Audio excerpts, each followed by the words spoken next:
दोस्तों, चांद पर जाने की यह वैज्ञानिकों की ओढ़ अभी से शुरू नहीं हुई है, बल्कि जब से अमेरिका ने चांद पर इंसान को उतारा था, उस समय भी रशिया से अमेरिका की होड़ लग गई थी। लेकिन आज तक जितने भी मिशन चांद पर किए गए थे, उनमें से किसी भी मिशन ने चांद के दक्षिण वाले इलाके में जाने के बारे में सोचा भी नहीं था। लेकिन इसरो के चंद्रयान 3 मिशन ने चांद पर उतरने से पहले ही दुनिया के वैज्ञानिकों को हैरान करना शुरू कर दिया है। यानी दुनिया के वैज्ञानिक तो यह देख रहे थे कि चंद्रयान चांद पर उतरकर जानकारी भेजेगा, लेकिन भारत के इस मुसाफिर ने तो उतरने से पहले कमाल कर दिया।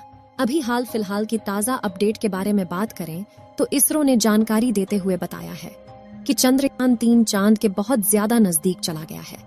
अभी चांद के तीसरे राउंड में चंद्रयान 3 चक्कर लगा रहा है, जहां पर इसकी चांद से सबसे नजदीकी दूरी 174 किलोमीटर है और सबसे दूर की दूरी 1437 किलोमीटर है। मतलब अब वह दिन दूर नहीं जब चंद्रयान 3 चांद को अपनी मुट्ठी में कर लेगा।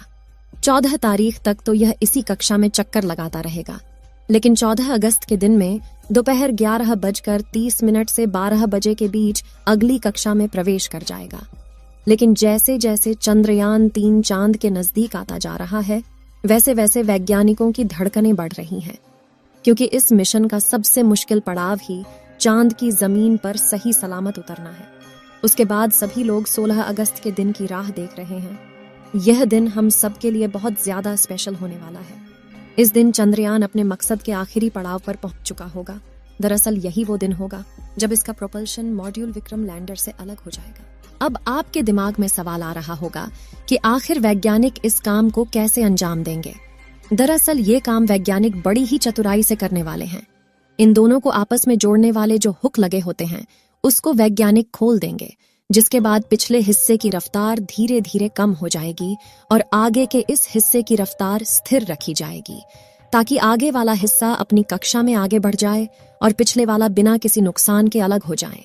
इसके बाद चंद्रयान 3 के दोनों ही सिलेंडर और प्रोपल्शन मॉड्यूल चांद की 100 × 100 किलोमीटर की कक्षा में अलग अलग राउंड काटते हुए लैंडर चंद्रमा की सतह पर उतरने के लिए आगे बढ़ेगा।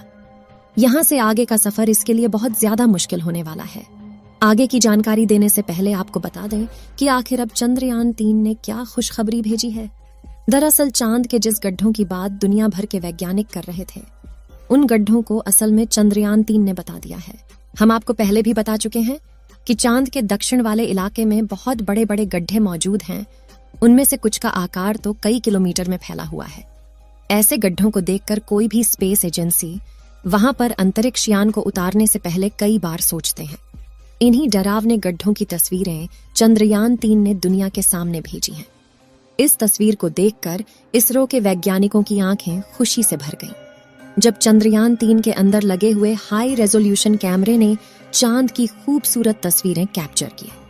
फोटो के अलावा चंद्रयान ने वहां का लंबा वीडियो भी बनाया, जिसे आप इस समय अपनी स्क्रीन पर देख सकते हैं, और इसे देखकर हर एक भारतीय नागरिक का सीना गर्व से चौड़ा हो चुका है। दोस्तों, हमारे इसरो के वैज्ञानिकों ने पहले ही हर चीज की गणना कर ली थी और अब उसी के प्लान अकॉर्डिंग चंद्रयान 3 आगे बढ़ रहा है। आगे के प्लान की बात करें तो वैज्ञानिक अब धीरे धीरे उसके ऑर्बिट को छोटा करते जाएंगे और उस हिसाब से चंद्रयान चांद के नजदीक चला जाएगा। लेकिन इसका जो चांद पर नीचे उतरने का प्रोसेस शुरू होगा, वह उस समय होगा जब चंद्रयान चांद से 36 किलोमीटर पर रहेगा और वहां से चंद्रयान 3 दक्षिणी ध्रुव में मौजूद अपनी लोकेशन को देखेगा। दोस्तों, यहाँ इसरो के वैज्ञानिकों ने अपना तेज दिमाग का इस्तेमाल करके अपने यान को सीधा लैंडिंग के लिए नहीं भेजा है, बल्कि वह धीरे धीरे ऑर्बिट बदलकर चंद्रमा की तरफ अपने कदम आगे बढ़ा रहा है। उसके पीछे की वजह यह है कि जिन देशों ने भी चांद पर सीधे लैंडिंग करने की कोशिश की, वो सभी अंतरिक्ष यान क्रैश हुए हैं। लेकिन इसरो की सूझबूझ से हमारा मिशन सफलता के कदम छूने के लिए तेजी से आगे बढ़ रहा है और उम्मीद है इस बार हमारा लैंडर सफलतापूर्वक चांद की सतह पर सॉफ्ट लैंडिंग कर जाएगा। सॉफ्ट लैंडिंग करने के लिए इस बार अंतरिक्ष यान में जो उपकरण लगाए गए हैं, बहुत ही ज्यादा एडवांस और हाई टेक्नोलॉजी वाले हैं।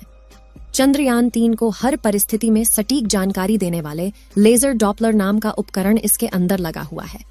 इसका काम उतरते वक्त चांद की जमीन पर लेजर फेंकना है, ताकि दूर से पता चल जाए कि जहां पर लैंडर को उतरना है और वहां पर कोई बड़ा गड्ढा तो नहीं है। इसके अलावा ये और 2 दिशाओं में भी लेजर भेजेगा ताकि पता चल सके आगे पीछे साइड में कोई ऐसी चीज है जिससे चंद्रयान टकरा सकता है। उसके अलावा इसके अंदर एक और उपकरण लगा हुआ है। LBC कैमरा, इसका काम लैंडर के उतरते समय जमीन के नीचे की तस्वीर लेना है। फिलहाल अभी तेजी से चांद के नजदीक आता जा रहा है और उसकी चांद से दूरी भी बहुत ही कम बची है। ये चांद की सतह पर लैंड करने से पहले टोटल 5 ऑर्बिट से होकर गुजरेगा। इस प्रक्रिया के दौरान इसकी स्पीड भी धीरे धीरे कम होती रहेगी। चांद की कक्षा में पहुंचने का सिलसिला 6 अगस्त से शुरू हुआ था। उस दिन रात 11 बजे के आसपास इसके ऑर्बिट में बदलाव करके वैज्ञानिकों ने इसे चांद की अगली कक्षा में डाल दिया और फिर इसके 3 दिन बाद यानी 9 अगस्त को दोपहर 2 बजे करीब 4 से 5 हजार किलोमीटर की हाइट पर पहुंचा। हमारा चंद्रयान 14 अगस्त दोपहर 12 बजे के आसपास चौथे ऑन ऑर्बिटर पहुंचेगा और उसमें चांद और इसके बीच की दूरी सिर्फ 20,000 किलोमीटर रह जाएगी। 16 अगस्त की सुबह 8:30 बजे के आसपास 5वें और अंतिम कक्षा में एंटर करेगा और उस समय ये 100 किलोमीटर की ऊंचाई पर चांद का गोलाकार चक्कर लगा रहा होगा। 16 अगस्त का दिन इसरो के वैज्ञानिकों के लिए बहुत ही खास होने वाला है। साथ ही मिशन का भी एक महत्वपूर्ण पड़ाव है क्योंकि यही वह दिन है जब चंद्रयान 3 का प्रोपल्शन मॉड्यूल इसके लैंडर से अलग हो जाएगा। इसके बाद 18 और 19 अगस्त का दिन भी इसके लिए खास है क्योंकि उस दिन चंद्रयान के डी ऑर्बिटिंग की प्रक्रिया की जाएगी। आसान भाषा में कहें तो जो 100 किलोमीटर का डिस्टेंस होगा उसे भी धीरे धीरे राउंड के जरिए कम किया जाएगा। इसके बाद चंद्रयान की असली कहानी शुरू होगी जिसका वैज्ञानिक पिछले 42 दिनों से इंतजार कर रहे थे।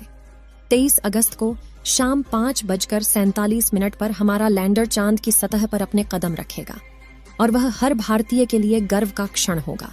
मगर दोस्तों, अभी चंद्रयान का चांद के स्तर पर पहुंचने का सफर लंबा है और यह समय चंद्रयान 3 के लिए इतना नाजुक है कि इसके ऊपर हर वक्त मुसीबत मंडराते रहेगी और कदम कदम पर अलग अलग तरह के चैलेंज का सामना करना होगा।